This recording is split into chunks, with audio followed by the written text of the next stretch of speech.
আসসালামু আলাইকুম, আমি সাইফুল ইসলাম মিলন। আজকে আপনাদের সাথে ক্যাশ ফ্লো স্টেটমেন্ট নিয়ে ডিসকাস করব। ক্যাশ ফ্লোটা ফাইন্যান্সিয়াল স্টেটমেন্টের একটা ইম্পর্টেন্ট এলিমেন্ট। বর্তমানে সব সব প্রতিষ্ঠানকে যখন ফাইন্যান্সিয়াল স্টেটমেন্ট প্রিপেয়ার করতে হয়, তখন সবাইকে অবশ্যই ক্যাশ ফ্লোটা বাধ্যতামূলক করা হয়েছে। ক্যাশ ফ্লোটা বাধ্যতামূলক করতেই হবে। আইএএস 7 নে ক্যাশ ফ্লো সম্পর্কে বলা আছে। কেউ যদি ডিটেলস এ জানতে চান তাহলে আইএএস 7 পড়লে আসলে ক্যাশ ফ্লোটা খুব ভালো করে বুঝবেন, বা ওইটা ইন্টারন্যাশনাল অ্যাকাউন্টিং স্ট্যান্ডার্ড মেনটেন করে। তারপর আমি চেষ্টা করব ইন্টারন্যাশনাল অ্যাকাউন্টিং স্ট্যান্ডার্ড মেনটেন করে আপনাদেরকে এইখানে আজকে ক্যাশ ফ্লো স্টেটমেন্টটা শিখাইতে। এই ক্যাশ ফ্লো স্টেটমেন্টে আমরা জানি ক্যাশ ফ্লো স্টেটমেন্ট তৈরি করার জন্য দুইটা পদ্ধতি আছে। এক নাম্বার পদ্ধতি হচ্ছে ডিরেক্ট মেথড, আর একটা হচ্ছে ইনডিরেক্ট মেথড। ডিরেক্ট মেথড এবং ইনডিরেক্ট মেথড, এখন এই ডিরেক্ট এবং ইনডিরেক্ট মেথডে হচ্ছে আমাদের যে জিনিসটা মাথায় রাখতে হবে, একটা জিনিসের ডিফারেন্স হয়। আমরা জানি ক্যাশ ফ্লোতে হচ্ছে তিন ধরনের অ্যাক্টিভিটিস থাকে। একটা হচ্ছে অপারেটিং অ্যাক্টিভিটিস, একটা হচ্ছে এই ইনভেস্টিং অ্যাক্টিভিটিস, আর একটা ফাইন্যান্সিং অ্যাক্টিভিটিস। ফাইন্যান্সিং অ্যাক্টিভিটিস এবং ইনভেস্টিং অ্যাক্টিভিটিস যেটা, ওইটাতে কিন্তু ইনডাইরেক্ট এবং ডিরেক্ট মেথড দুইটাতে কিন্তু সেম হয়, মানে অর্থাৎ সেম কাজ, মানে ওয়ার্কিং গুলা সেম হয়। শুধু অপারেটিং অ্যাক্টিভিটিসটা আমার এই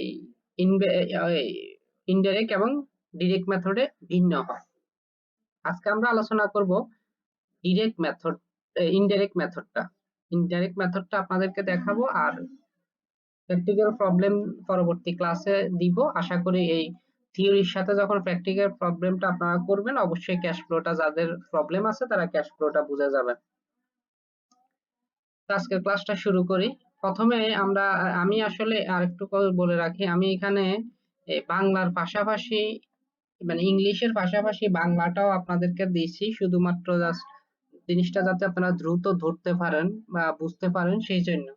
কারণ হচ্ছে অনেক সময় দেখা যায় যে আমরা ইংলিশে এত ভালো না, এই জন্য সেই ক্ষেত্রে আমি বলবো যে যদি বাংলাটাও দেখেন তাহলে হয়তো আপনাদের সুবিধা হবে, এই জন্যই মূলত হচ্ছে দেওয়া।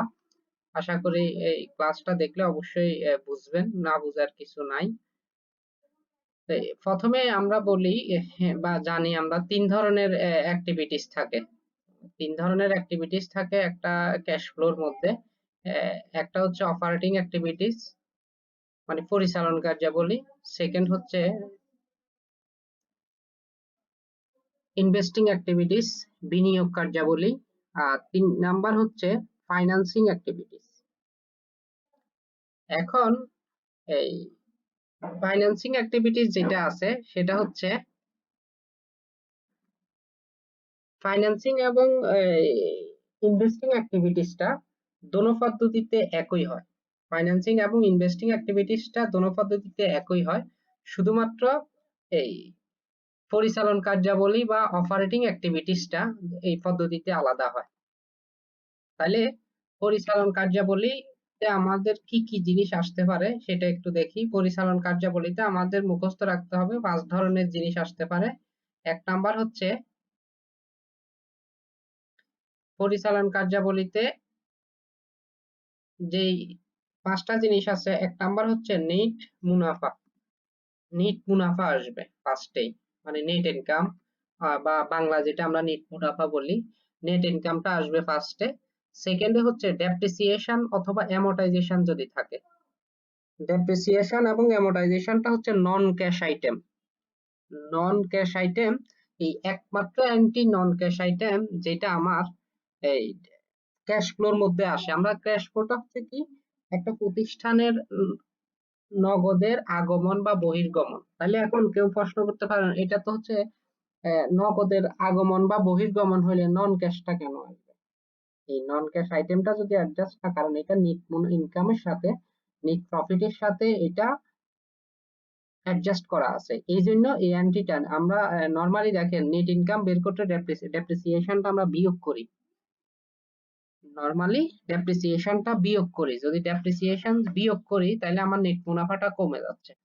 এই জন্য আমাকে এই ডেপ্রিসিয়েশনটা আমাকে ফার্স্টেই বসাই, এটা নেট মুনাফার সাথে যোগ করতে হয়। আর ডেপ্রিসিয়েশনের ফলে ক্যাশ ইনক্রিজ হবে, ডেপ্রিসিয়েশনের ফলে ক্যাশ টাকাটা ইনক্রিজ হবে। তারপরে আসি সেল অফ ফিক্সড অ্যাসেট অথবা investment.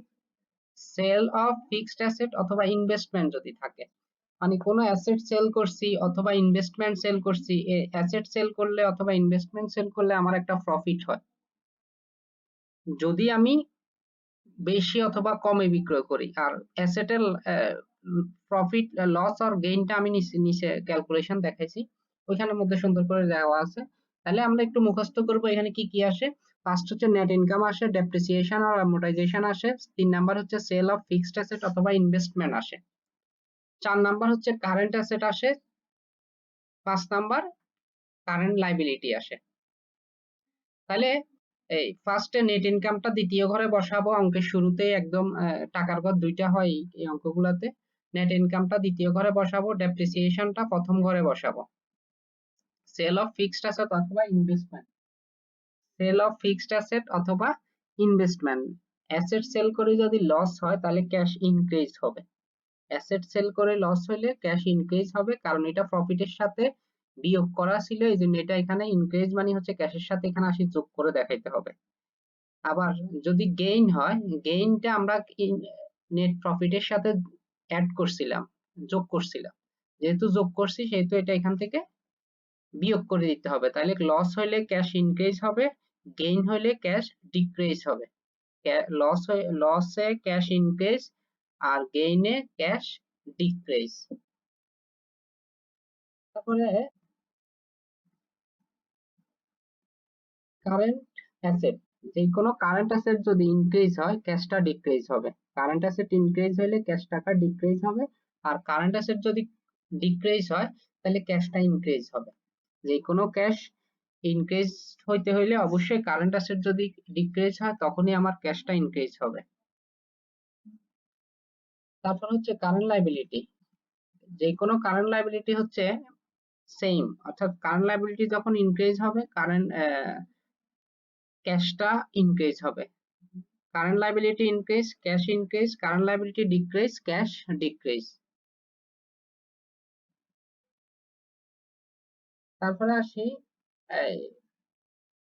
Financing activity, investing activities, 2 number activities. 2 number অ্যাক্টিভিটিসটা কিন্তু সব জায়গায় সেম।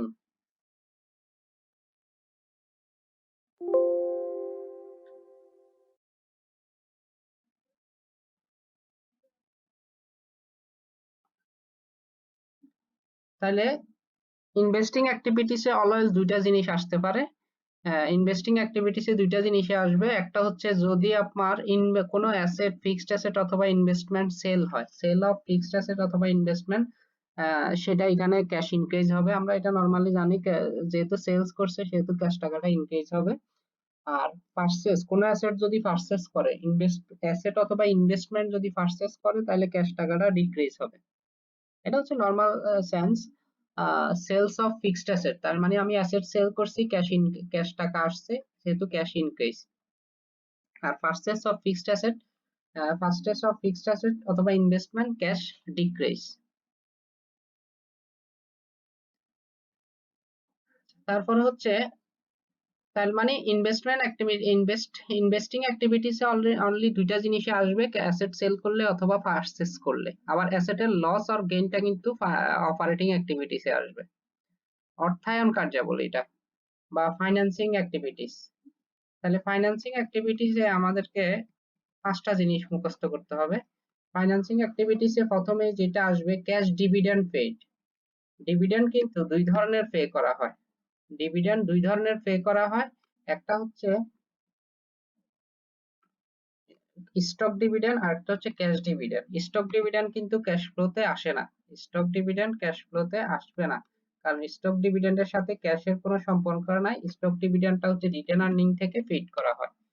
এই জন্য আমাকে ফাইন্যান্সিং অ্যাক্টিভিটিসে যেটা প্রথমে আনতে হবে সেটা হচ্ছে ক্যাশ ডিভিডেন্ড পেইড।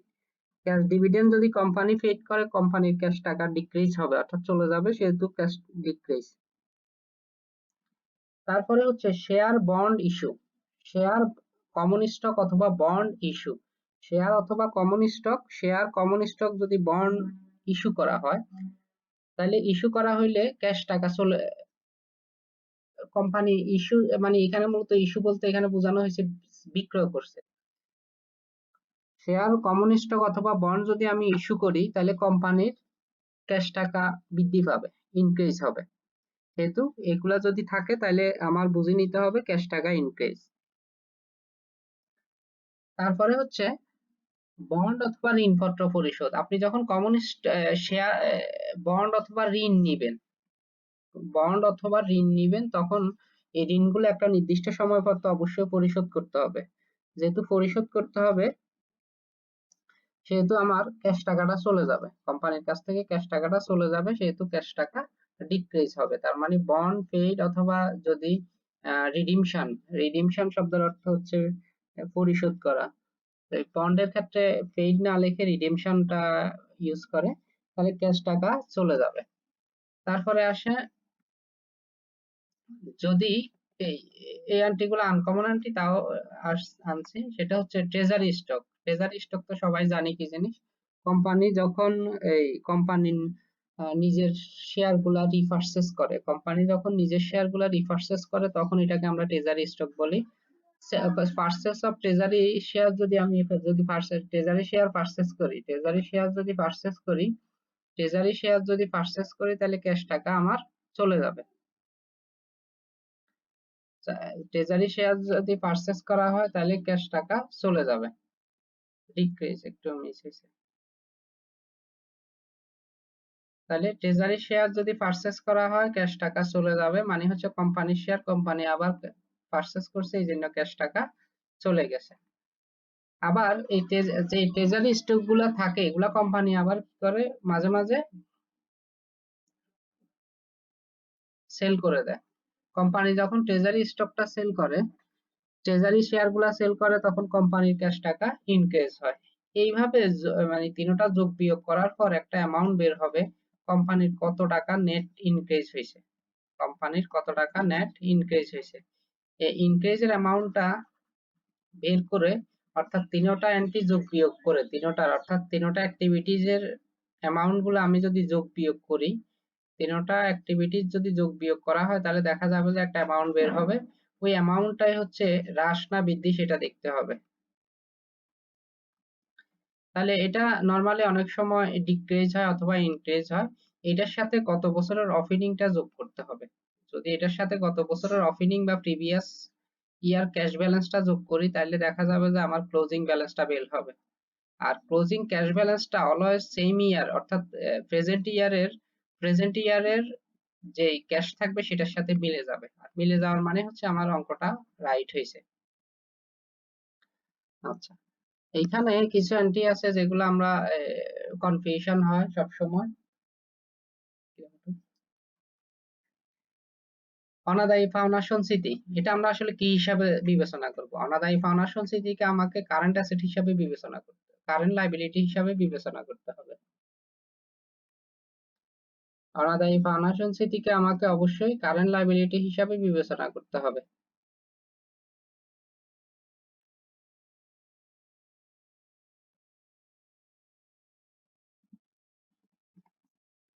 তাহলে কারেন্ট লাইবিলিটি হিসাবে যদি আমি বিবেচনা করি তাহলে বোঝা যাবে যে এটা হচ্ছে কারেন্ট লাইবিলিটি। তাহলে কারেন্ট লাইবিলিটি নিয়ে আমরা অপারেটিং অ্যাক্টিভিটিসে অনাদায়ী পাওনা সঞ্চিতিটা বসাইতে পারবো।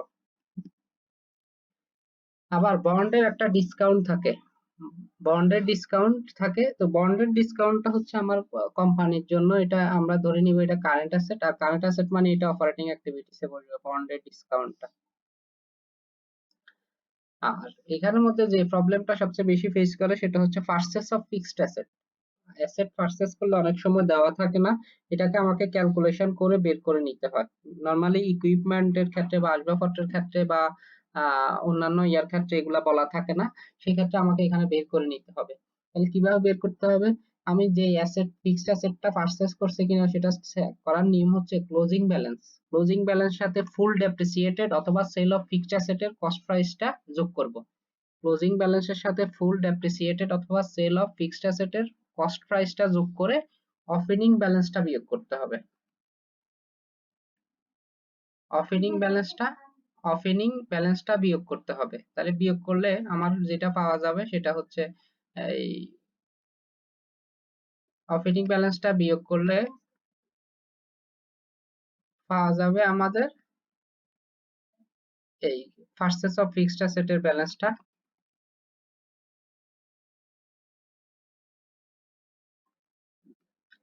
তারপরে হচ্ছে এই এখানে কি ওপেনিং ব্যালেন্সটা বিয়োগ করলে পারচেজের ব্যালেন্সটা পাওয়া যাবে। এবার sale of fixed asset, sale of fixed asset অনেক সময় বলা থাকে না অ্যাসেট সেল অথবা equipment sale on book value. Equipment sale on book value এই ধরনের একটা সমন্বয় থাকে, বাট কত সেল করছে সেটা বলা থাকে না। সেক্ষেত্রে ক্লোজিং ব্যালেন্স থেকে ওপেনিং ব্যালেন্সটা বিয়োগ করলে, ক্লোজিং ব্যালেন্স থেকে ওপেনিং ব্যালেন্সটা বিয়োগ করলে যেটা পাওয়া যাবে সেটা হচ্ছে আমার সেল অফ ফিক্সড অ্যাসেট, অর্থাৎ ফিক্সড অ্যাসেট কত টাকা সেল করা হয়েছে। তারপরে হচ্ছে এই ডেপ্রিসিয়েশন বের করা থাকে না অনেক সময়। তাহলে ডেপ্রিসিয়েশন বের করার নিয়ম হচ্ছে যদি কোনো অ্যাসেটের ডেপ্রিসিয়েশন বের করতে হয় তখন ক্লোজিং ব্যালেন্সের সাথে ফুললি ডেপ্রিসিয়েটেড অথবা সেল অফ ফিক্সড অ্যাসেট, যদি কোনো ফুললি ডেপ্রিসিয়েটেড অ্যাসেট থাকে অথবা সেল অফ ফিক্সড অ্যাসেট থাকে সেটার অ্যাকুমুলেটেড ডেপ্রিসিয়েশনটা যোগ করে ওপেনিং ব্যালেন্সটা বিয়োগ করতে হবে। ওপেনিং ব্যালেন্সটা বিয়োগ করতে হবে। সেকেন্ড হচ্ছে দ্বিতীয়ত অনেক সময় নেট ইনকাম দেওয়া থাকে না। নেট ইনকাম যদি দেওয়া না থাকে তাহলে আমার নেট ইনকাম বের করার নিয়ম হচ্ছে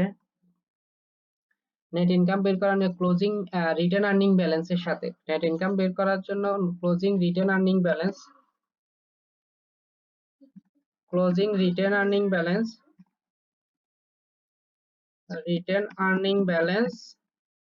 ক্লোজিং রিটেন আর্নিং ব্যালেন্সের সাথে ক্যাশ ডিভিডেন্ড পেইডটা যোগ করতে হবে। ক্লোজিং রিটেন আর্নিং ব্যালেন্সের সাথে ক্যাশ ক্যাশ ডিভিডেন্ড পেইড যেটা আছে সেটা যোগ করতে হবে এবং ওপেনিং ব্যালেন্সটা বিয়োগ করলে নেট ইনকামটা বের হয়ে যাবে। তারপরে হচ্ছে ক্যাশ ডিভিডেন্ড পেইডটাও সেম ভাবে এই আগেরটার মতোই ক্লোজিং রিটেন আর্নিং ব্যালেন্স থেকে ব্যালেন্সের সাথে নেট ইনকাম যোগ করে ওপেনিং ব্যালেন্সটা বিয়োগ করলে বের হয়ে যাবে আমার ডিভিডেন্ড। তারপরে হচ্ছে ওই এইখানে যেটা এগুলা আসলে খুব কম অঙ্কে থাকে, এগুলা বেসিক জিনিসগুলা। আশা করি এই চ্যাপ্টারটা দেখলে বেসিকটা ক্লিয়ার হয়ে যাবে। এটা গেল। এখন আমরা যে জিনিসটা ফেস করি মাঝে মাঝে, আমরা অ্যাসেটের লস অথবা গেইন কিভাবে ক্যালকুলেট করব। কোনো অ্যাসেটের লস অথবা গেইন কিভাবে ক্যালকুলেট করব। তাহলে অ্যাসেটের লস অথবা গেইন ক্যালকুলেট করার নিয়মটা একটু দেখেন। পারচেস কস্ট, অর্থাৎ যে অ্যাসেটটা আমি সেল করছি ওই অ্যাসেটের পারচেস কস্টটা কত, যে অ্যাসেটটা সেল করছি ওই অ্যাসেটের পারচেস কস্টটা কত, এই পারচেস কস্ট থেকে ওই অ্যাসেটের অ্যাকুমুলেটেড ডেপ্রিসিয়েশন বাদ দিতে হবে। পারচেস কস্ট থেকে যে অ্যাসেটটা পারচেস কস্ট অথবা কস্ট প্রাইস যেটা আমরা বলি, এই কস্ট প্রাইস, তাহলে পারচেস কস্ট থেকে অ্যাকুমুলেটেড ডেপ্রিসিয়েশন বাদ যাবে। অ্যাকুমুলেটেড ডেপ্রিসিয়েশন হবে অবশ্যই ওই অ্যাসেটের অ্যাকুমুলেটেড ডেপ্রিসিয়েশন, ওই অ্যাসেটের অ্যাকুমুলেটেড ডেপ্রিসিয়েশন। তাহলে কস্ট প্রাইস থেকে অ্যাকুমুলেটেড ডেপ্রিসিয়েশন বাদ দিয়ে যেটা আসে সেটা হচ্ছে বুক ভ্যালু অথবা ক্যারিং ভ্যালু। বুক ভ্যালু অথবা ক্যারিং ভ্যালু, বুক ভ্যালু অথবা ক্যারিং ভ্যালু যেটা আসবে ওই বুক ভ্যালু অথবা ক্যারিং ভ্যালু থেকে যেটা কম বিক্রয় করবেন সেটা হচ্ছে বুক ভ্যালু অথবা ক্যারিং ভ্যালু থেকে যদি কম বিক্রয় করে তাহলে ক্ষতি, আর বেশি বিক্রয় করলে লাভ। তাহলে দেখেন আমি সেলস প্রাইস দুইটা দিয়ে দেখাইছি লস আর গেইন বোঝানোর জন্য। ধরেন বুক ভ্যালু হচ্ছে 20 টাকা আর সেলস প্রাইস 15 টাকা, তাহলে আমি 5 টাকা কম বিক্রয় করছি, মানে এই অ্যাসেটটার লস হয়েছে আমার 5 টাকা। এই 5 টাকা লসটা আমার অপারেটিং অ্যাক্টিভিটিসে যাবে। 5 টাকা লসটা হচ্ছে অ্যাক্টিভিটিস অপারেটিং অ্যাক্টিভিটিসে যাবে, আর সেল 15 টাকা, সেলের 15 টাকা যাবে আমার, সেলের 15 টাকা যাবে ইনভেস্টিং অ্যাক্টিভিটিসে। আর যদি আমি উল্টা বেশি বিক্রয় করি, অর্থাৎ 20 টাকারটা আমি 30 টাকা বিক্রয় করি, তাহলে আমার 10 টাকা এখানে গেইন হয়েছে, গেইনটা অপারেটিং অ্যাক্টিভিটিসে যাবে, আর 30 টাকা যেটা সেল করছি সেটা ইনভেস্টিং অ্যাক্টিভিটিসে যাবে। সবাইকে ধন্যবাদ সময় নিয়ে আসলে ভিডিওটা দেখার জন্য। এই কারণ হচ্ছে ক্যাশ ফ্লো নিয়ে অনেকে প্রবলেম ফেস করতেছেন বা বলছেন যে এটা আসলে সমস্যা। তো আমি আশা করি ভিডিওটা দেখার পর আপনার মোটামুটি 60% ধারণা পেয়ে যাবেন। আর এর পরবর্তীতে হচ্ছে বাকি 40% অর্জন করতে হলে আপনাকে দুইটা কাজ করতে হবে। একটা হচ্ছে প্র্যাকটিক্যাল ম্যাথের ক্লাসগুলো দেখতে হবে, সেকেন্ড হচ্ছে যে এই প্র্যাকটিক্যাল ম্যাথ দেখার পরে আপনি ম্যাথগুলা প্র্যাকটিস করতে হবে। ম্যাথগুলা যখন আপনি প্র্যাকটিস করবেন তখন দেখবেন যে আপনার মোটামুটি এটা ক্লিয়ার হয়ে যাবে। আর আসলে এটা একটু জটিল একটা বিষয়। আর আরেকটা ক্লাস আমি ডিরেক্ট মেথডের আরেকটা ক্লাস দিয়ে আমি আশা করি আপনাদের দুটোটা মেথডই শিখাইতে পারবো। সবাইকে ধন্যবাদ সময় নিয়ে ভিডিওটা দেখার জন্য। আমি সাইফুল ইসলাম মিলন বিদায় নিচ্ছি। আসসালামু আলাইকুম।